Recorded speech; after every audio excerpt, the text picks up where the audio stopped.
All right. Okay, this presentation, it's not really going to be a slideshow. It's more of a narrative or a story. And I just tell you that because Dan would tell me off for having too many lines in here. So it's really a story or a narrative. And of course, I gave you that information if it didn't go away. But the real title is Amateur Radio, How It Affects Our Daily Lives.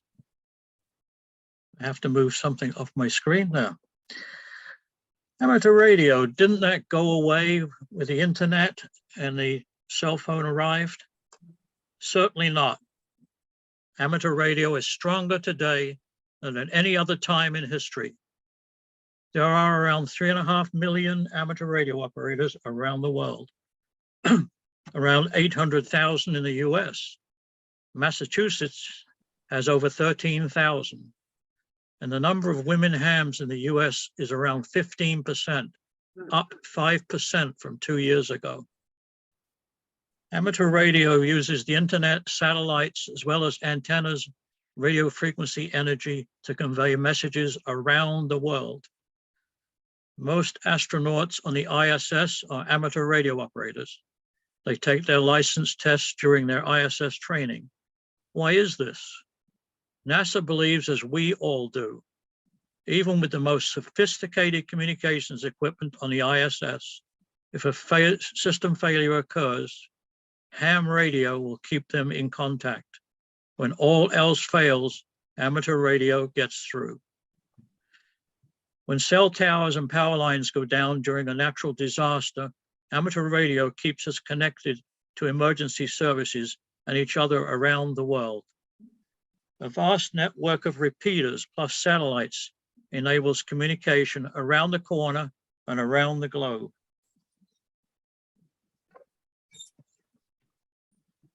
A bit of history.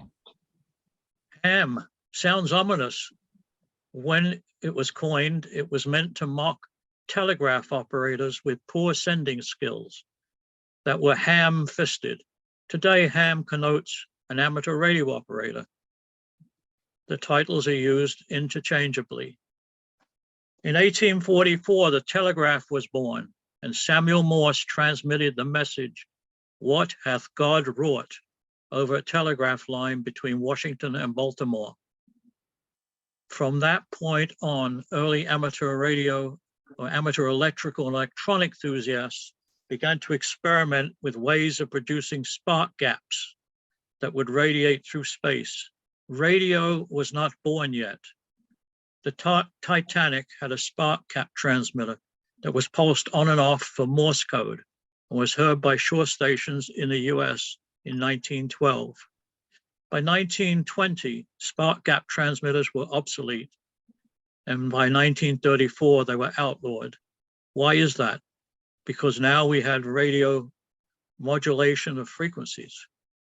Radio transmissions were generated at first by vacuum tubes or with vacuum tubes. The proliferation of inventions by amateur hobbyists and professional engineers brought about modern electronics, including transistors, LEDs, and integrated circuits, and wait for it, the internet. In 1914, the Amateur Radio Relay League, ARRL, was formed in Connecticut. The ARRL developed plans for radio amateurs to set up relay stations across the US so that with minimal equipment, a licensed ham could quickly relay messages across the country. Over many years, the ARRL became the depository for all amateur radio information. In 1915, they published a magazine, QST, calling all stations in international code. Today, ARRL is vibrant with around 150,000 members, both individual and clubs. The ARRL is in Newington, Connecticut, and has an office building with labs and amateur radio station building, W1AW. W1AW uses equipment supplied by manufacturers for the ARRL labs to evaluate. The ARRL has a radio interference lab that solves interference problems for hams. The ARRL also has a legal team to lobby the government and FCC for changes in rules to aid hams. Any ARRL member may operate the W1AW station after making an appointment.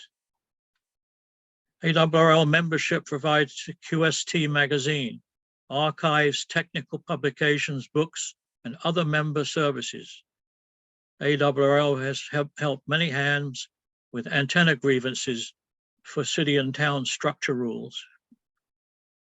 The ARRL has very few paid employees. Management is done by volunteers in Newington and around the US. And I see about 5 in the audience there. Famous amateur radio operators. I'll say this slowly.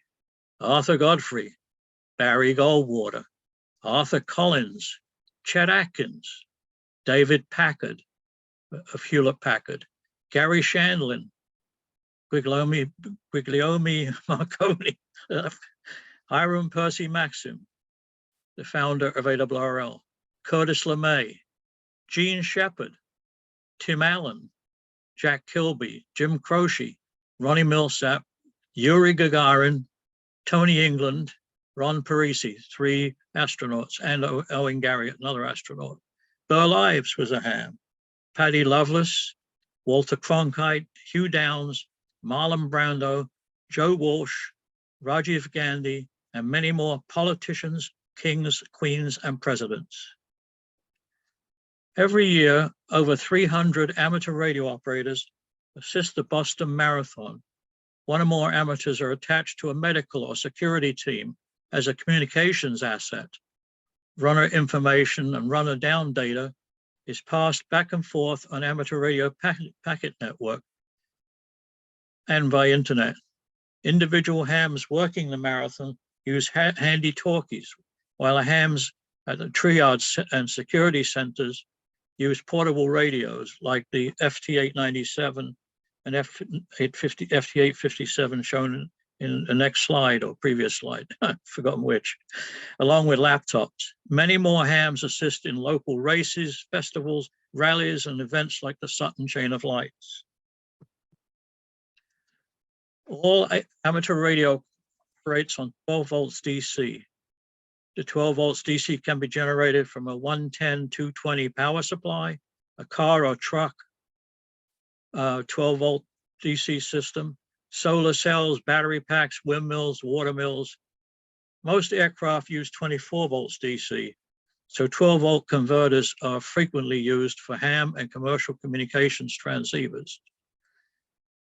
Note, a high percentage of commercial and general aviation pilots are licensed hams. There are currently 3 license classes that allow increasing use of available frequency bands: technician, general, and extra. Morse code is no longer required for any class. 47 years ago, when I got my license, there were 5 levels: novice, technician, general, advanced, and extra. And in the mid-80s, the technician class was extended to technician plus. In 2000, as a technician plus, I was able to take the 50-question extra class license test, get 44 right, and pass the test. Let me just silence my phone. There are around 13,000 VHF, UHF repeaters around the US, owned by individual hams or clubs. My Central Mass Amateur Radio Club owns at least 2 repeaters. They are up at 1,350 feet on Ascombumskett Hill. The antennas are mounted on the side of a commercial tower. The range for the 2-meter repeater is about 50 miles and covers Boston. It can be received in Springfield and Southern Connecticut. A repeater receives a low-level signal from a handheld handy talkie and outputs the same signal at 100 watts or more. Amateur radio in the US is controlled by the Federal Communications Commission, Part 97 of the federal regulations. A license to transmit has been required since 1912. Most countries have a communications commission. Many do not have a codified set of rules for amateur operation, so they use the ICAO communications protocols and an international amateur radio union guidance for rules of the road. All radios, transmitters, and receivers used for amateur radio in the US must be certified by the FCC. The UK and EC and most groups of allied countries have regulations for the manufacture, certification, and the sale of amateur radio equipment. Why is all this required? The available frequency bands for private use are getting smaller and smaller and smaller. As wireless technology use and the number of suppliers increases, in the last 10 years, probably 50 types of receiving and transmitting product designs have been introduced. 5G phone, upper cellular frequencies, vehicle radar speed controls at 80 gigahertz, thousands of satellites for distribution of internet and TV broadcasting, Sirius XM, and a zillion more things requiring frequencies and creating more interference. Are amateur radio operators compensated for their work in emergencies or local events? No. Amateurs cannot be compensated for time or material by law. The only time I ever heard of amateurs receiving any payment was during Hurricane Katrina. Hundreds of hams went down to the Gulf area with portable radios and set up command posts, helping local authorities to communicate. After the first week, many hams ran out of money and could not buy food. So FEMA and the FCC made an emergency ruling and gave each amateur $25 per day for food.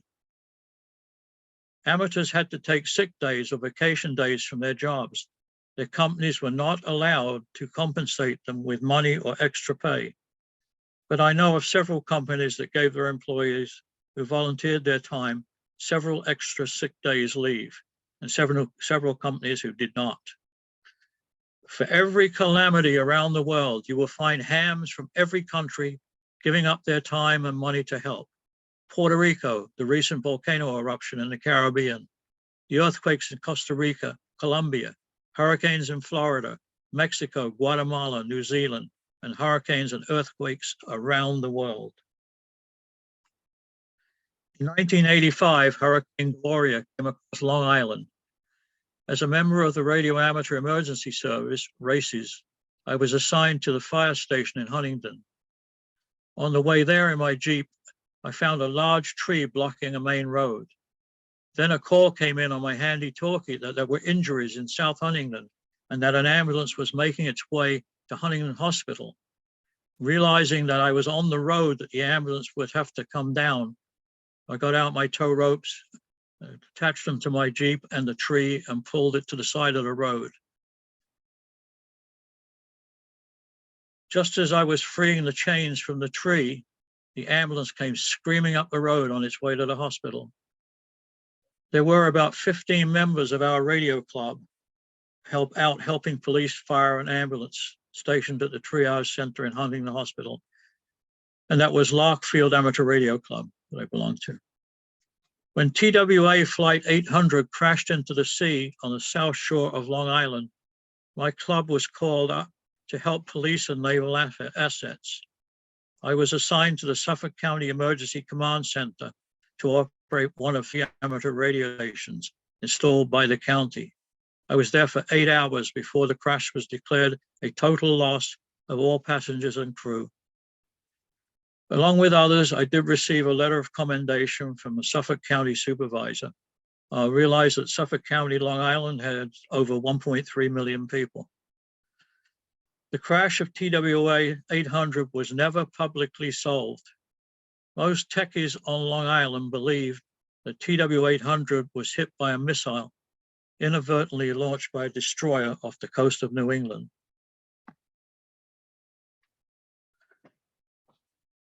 My amateur radio equipment. These are my handy talkies. In value or cost rather, from left to right, it's $350, $150, $250, and $43. The influx of Chinese handy-talkies on the far right in the last few years has lowered the cost of entry for new hams. And by the way, there's nothing wrong with those radios. That little radio on the right is a 2-bander. It's always in my car. It's been dropped on the floor, dropped on the road. It still works. So it kind of obviates the $350 or $400 handy-talkie on the left, which is a Yaesu.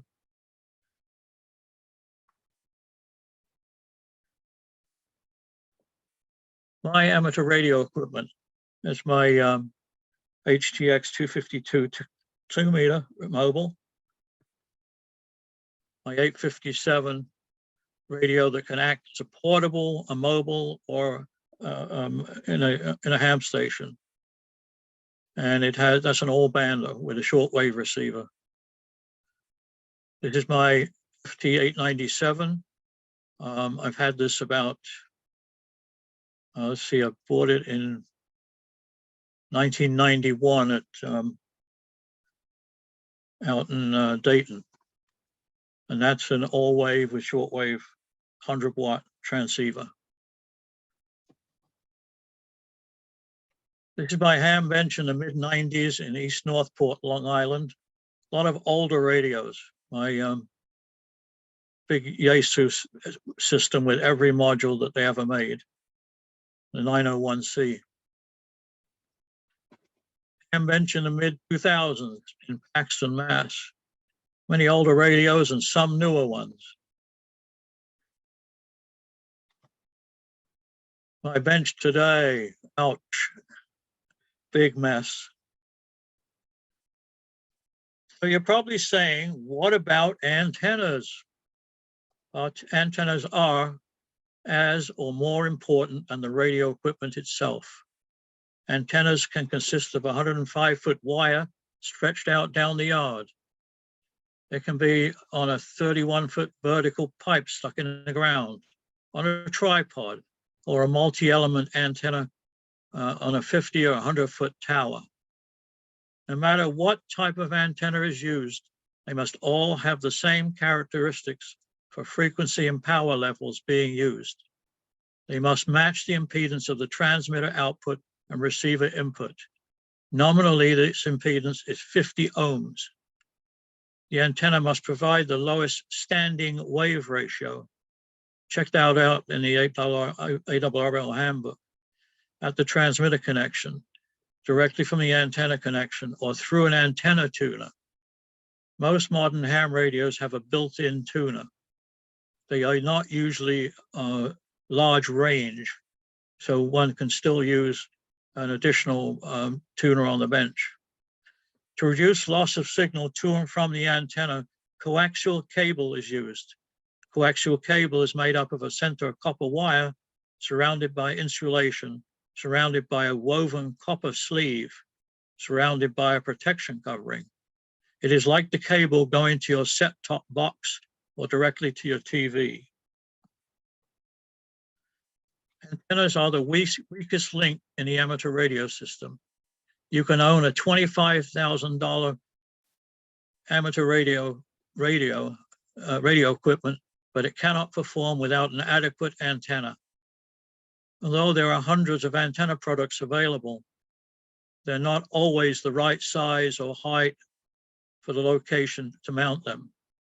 My postage stamp patch on Chandler Street is too small for a long wire. I have power lines and phone lines in the back and a large wide tree covering the whole area of the rear of the house. My solution is a 23-foot multiband vertical, but placement is controlled by the trees, house, and the new radiation envelope rules, where the wrong location or high powered level could affect my neighbors or people standing on the sidewalk. So as you can see, amateur radio is alive and well and is more relevant today than it ever was. If you are interested in becoming an amateur radio operator, go to the Amateur Radio, American Radio Radio League at ARRL.org or contact your nearest amateur radio club. If you would like to read this presentation again, please let me know and I will send you a copy.